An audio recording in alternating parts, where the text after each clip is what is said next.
Figured out. Okay, so we've got some amazing people here tonight, and we're going to get started here with Simon Mainwaring. And Simon's an interesting character in that he, and we call ourselves characters here, by the way, that was meant in a loving way.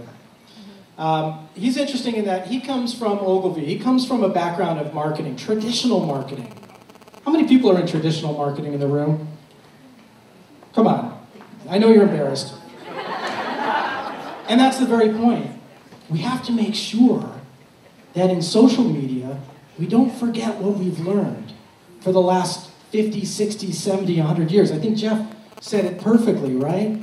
It's really about believing in someone and really connecting with people and understanding them. There's a lot of love and hug discussions that go on at a 140 conference. It's because we're socially connecting again, and it's really cool. It's really cool. Check this out. S.R. Gronwald. I have no idea who she is. I hope she's watching. Sent my son a blanket from Chicago, or was it Philadelphia? Because we were friends on Twitter. I can't even tell you how cool that felt. Could that be a little creepy? It could be, but it wasn't. It wasn't. I took a picture of him wrapped up in the blanket and I sent it back to her, and she said, that just made my night. How do you explain to your son all the friends he has on Facebook once he knows how to read? What do you mean? You think he can't read? Jeff, you'll be over for the Shabbat dinner. You'll explain the whole thing. We'll take it from there. Okay. Anyhow, so it's about connecting, and it's about social media, and it's about a lot of cool things, but not forgetting where we came from. Ladies and gentlemen, Simon Mainwaring.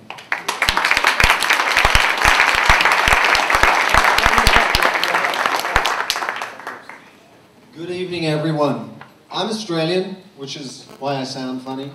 And I have to say, first up, oh my God, hallowed ground right here. As Australians, we put American pop culture on a pedestal, and the talent that is performed on this stage is incredible. So, while I want to thank our sponsors, Make It Work in the Viper Room and the Comedy Store in Yahoo, I must also honor the comedy gods, excuse me.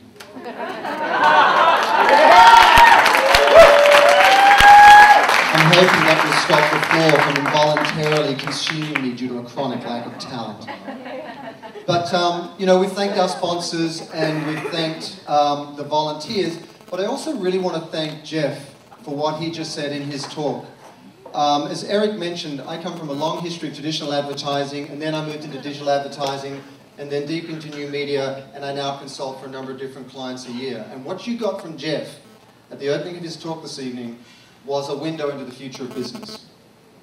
It was not anyone being effusive or excited or enamored with the possibilities of social media. It was a window into the future of business. So I look around the room tonight, I'm amazed how many of you are here. I hear all the time people are like, I haven't got time to use Facebook. I haven't got time to use Facebook and Twitter. I haven't got time to use Facebook, Twitter, Foursquare, Gowalla, LinkedIn, yet all of us are here.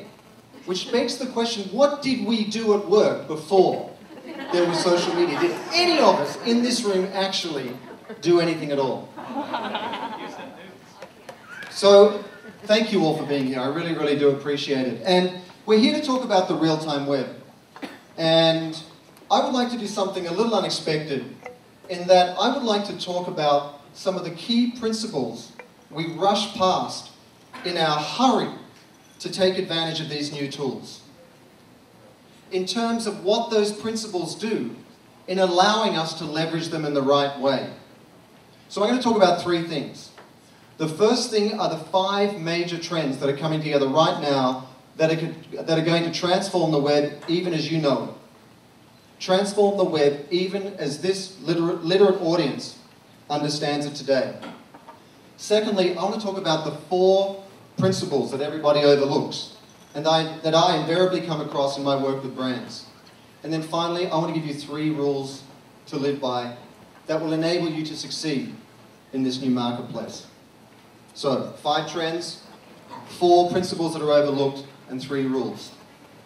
Now, The first of those trends is something we all know a little bit about. Social media, correct?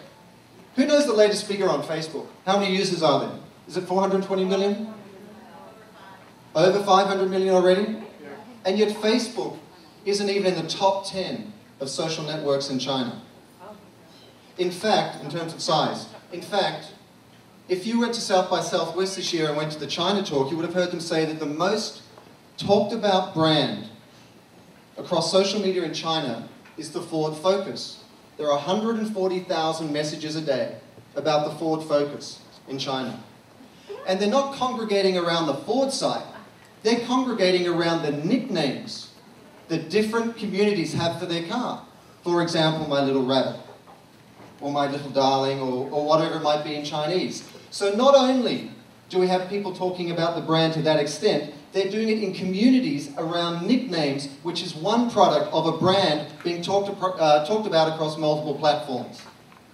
That's how sophisticated the consumers are already. Even more sophisticated than the brands, and in my experience, often more sophisticated than their advertising agency partners. The second trend, we know about this as well, mobile.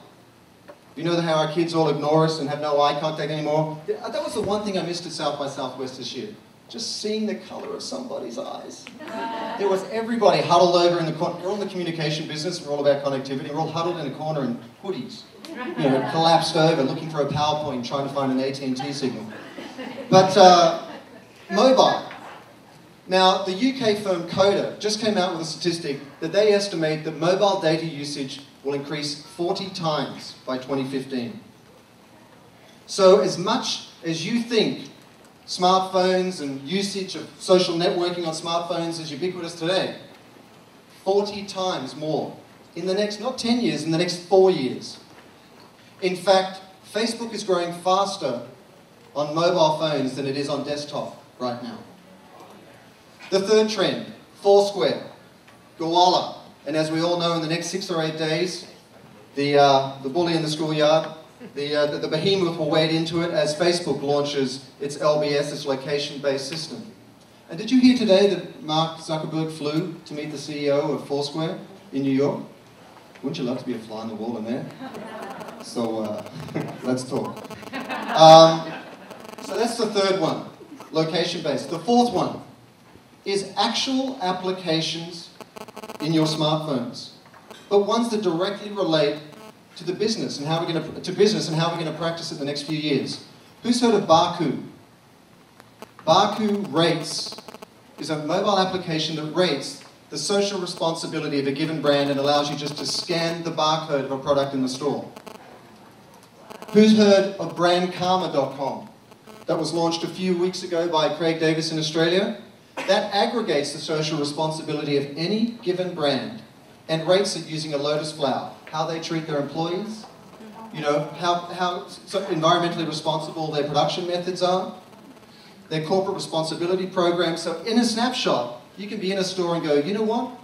Given two equals, I would choose this brand because of how socially aware they are. That is the power that's being put in the consumer's hands to make mindful decisions. And then fifthly, wow, the F8 conference 2 weeks ago, the brouhaha over Facebook trying to turn the entire web social. I actually defended Facebook today in a post in support of Jeff Jarvis. And then, you know when things start getting hot and everyone's sort of arguing, and then you think, I could either try and be nice about this, or we could stir the pot. So I tweeted my friends in London, and they stirred the pot even further. And pretty soon we had this huge international argument about privacy.